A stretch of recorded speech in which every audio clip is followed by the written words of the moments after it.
ಮಹಿಳೆಯ ಮೇಲೆ ಮಾಜಿ ಸಚಿವ ಎಚ್.ಡಿ. ರೇವಣ್ಣ ಲೈಂಗಿಕ ದೌರ್ಜನ್ಯ ಕೇಸ್ಗೆ ಸಂಬಂಧಪಟ್ಟ ಹಾಗೆ ಮಾಜಿ ಸಚಿವ ಎಚ್.ಡಿ. ರೇವಣ್ಣಗೆ ಸುಪ್ರೀಂ ಕೋರ್ಟ್ನಲ್ಲಿ ನೋಟಿಸ್ ಜಾರಿಯಾಗಿದೆ.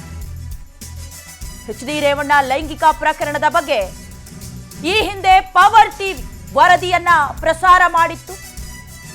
ಪ್ರಜ್ವಲ್ ರೇವಣ್ಣ ಪ್ರಕರಣದ ಜೊತೆಗೆ ಎಚ್.ಡಿ. ರೇವಣ್ಣ ಲೀಲೆಯನ್ನ ಪವರ್ ಟಿವಿ ಬಿಚ್ಚಿಟ್ಟಿತ್ತು.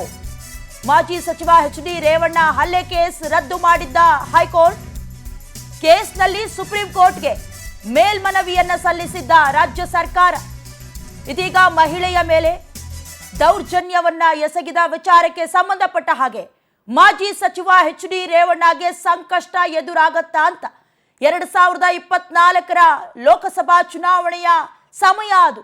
ಏಪ್ರಿಲ್ನಲ್ಲಿ ಪ್ರಜ್ವಲ್ ರೇವಣ್ಣ ರಾಸಲೀಲೆಯನ್ನ ಪವರ್ ಟಿವಿ ಬಿಚ್ಚಿಟ್ಟಿತ್ತು. ಸುಮಾರು 2900ಕ್ಕೂ ಹೆಚ್ಚಿನ ದೃಶ್ಯಗಳನ್ನ ಅಶ್ಲೀಲವಾಗಿ ಅವರ ಮೊಬೈಲ್ನಲ್ಲಿ ಇಟ್ಕೊಂಡಿದ್ರು. ಅದಾದ ನಂತರದಲ್ಲಿ ರಾಜತಾಂತ್ರಿಕ ಪಾಸ್ಪೋರ್ಟ್ ಅನ್ನ ಬಳಸ್ಕೊಂಡು ಎಸ್ಕೇಪ್ ಆಗ್ಬಿಟ್ಟಿದ್ರು ದೇಶವನ್ನ ಬಿಟ್ಟು.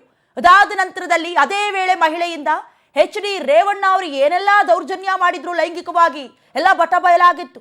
ಮಾಜಿ ಸಚಿವ ಎಚ್.ಡಿ. ರೇವಣ್ಣ ಮೇಲೂ ಆರೋಪ ಮಾಡಿದ್ರು ಮಹಿಳೆ. ಈ ಬಗ್ಗೆ ಪ್ರಕರಣವನ್ನ ದಾಖಲಿಸಿ ವಿಚಾರಣೆ ನಡೀತಾ ಇತ್ತು. ಸೊ ರೇವಣ್ಣ ಅವರ ಬಂಧನ ಕೂಡ ಆಗಿತ್ತು.